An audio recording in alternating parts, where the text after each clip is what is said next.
Pemirsa, ratusan calon jemaah haji asal Garut, Jawa Barat secara resmi dilepas oleh pemerintah Kabupaten Garut yang akan berangkat pada musim haji tahun 2022 ini. Sementara itu, ribuan calon jemaah haji gagal berangkat setelah adanya pemberlakuan batas usia dan kendala lainnya.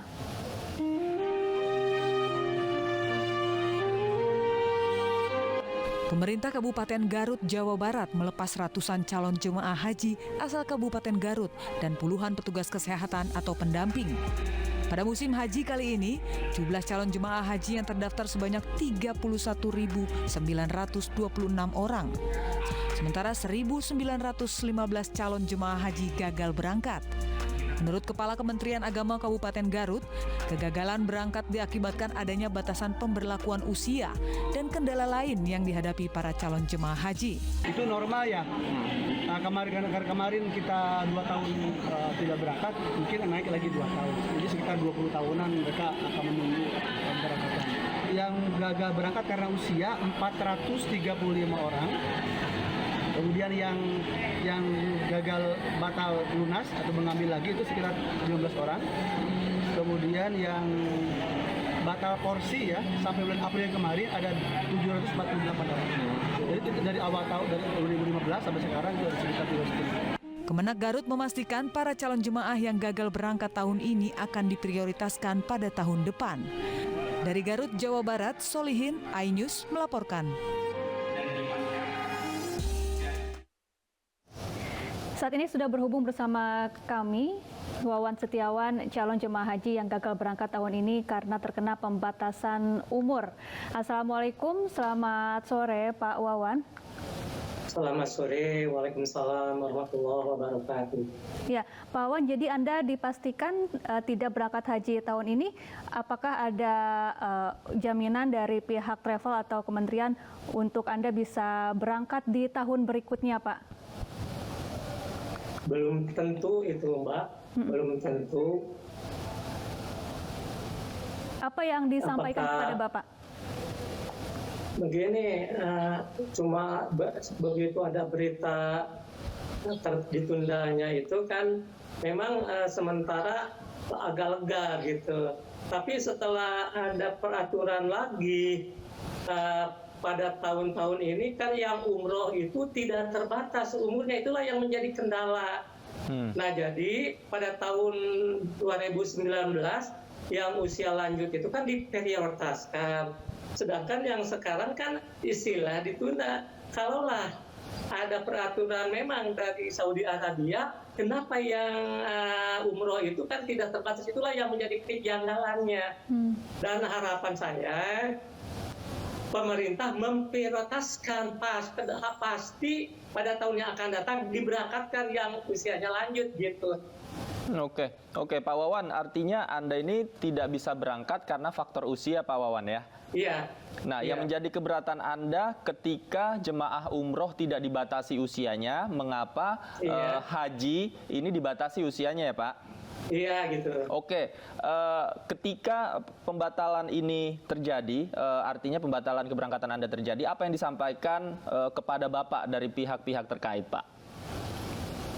Ya cuma begini aja, dari melalui ketua bimbingan haji, ya agar semua yang tertunda bukan tidak diberangkatkan tapi tertunda karena situasi.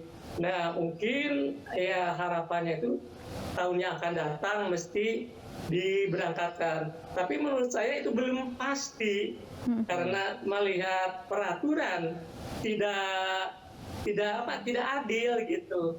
Kalau tahun dulu kan waktu tidak ada berangkat, usia umroh itu dibatasi dari umur 18 sampai 50 tahun. Tapi kalau sekarang kan meledak sampai banyak yang umroh, ya lebih daripada jamaah haji yang tertunda ini banyak sekali. Itulah yang menjadi kejanggalan. Ya. Jadi mohon kepada pemerintah melalui Menteri Agama, apakah ini benar peraturan dari Saudi Arabia atau peraturan dibikin-bikin gitulah. Iya, Pak Wawan, Anda sendiri sudah mulai mendaftar haji sejak kapan, Pak? Waktu pendaftaran lebih tepatnya 7 Januari 2013. 2013 artinya sudah 9 tahun ya Pak ya, hampir 10 Iya. tahun menanti keberangkatan ini Kalau Pak. sekarang tidak berangkat berarti 10 tahun. Iya, Sedangkan kalau usia sekarang tidak semakin berangkat artinya lama. 10 tahun. Baik, baik Iya. Pak Wawan, kita berharap Anda bisa segera diberangkatkan Pak dan mendapat prioritas di tahun sebelumnya. Terima kasih atas waktunya Amin. sudah berbagi informasi bersama kami. Selamat sore, wassalamualaikum. Pemirsa, sementara itu petugas haji Indonesia yang tiba di Tanah Suci langsung melaksanakan umroh wajib yang merupakan bagian dari haji tamattu. Usai menjalani umroh wajib, petugas haji langsung menempati pos masing-masing sebelum nantinya melayani jemaah calon haji.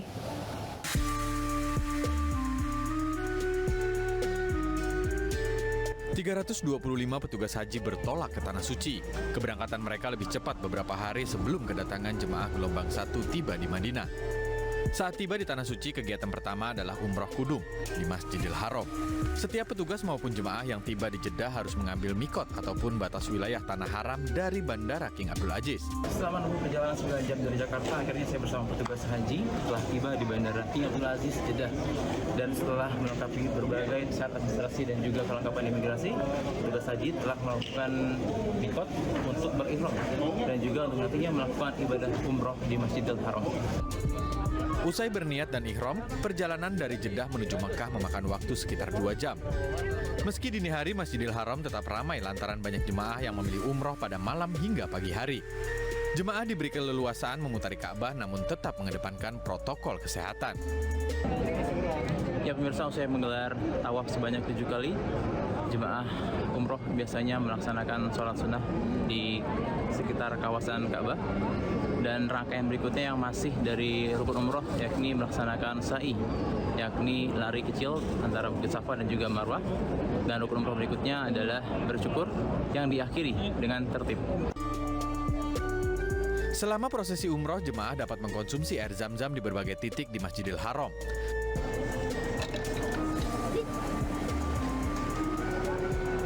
Setelah tawaf dan lari kecil di Safa Marwah, rukun umroh yang tidak boleh dilewati yakni mencukur rambut.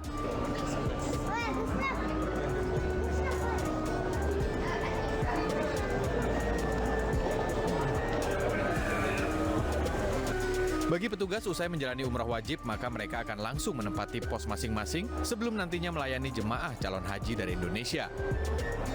Dari Mekah, Arab Saudi, Ahmad Sudraji, iNews melaporkan.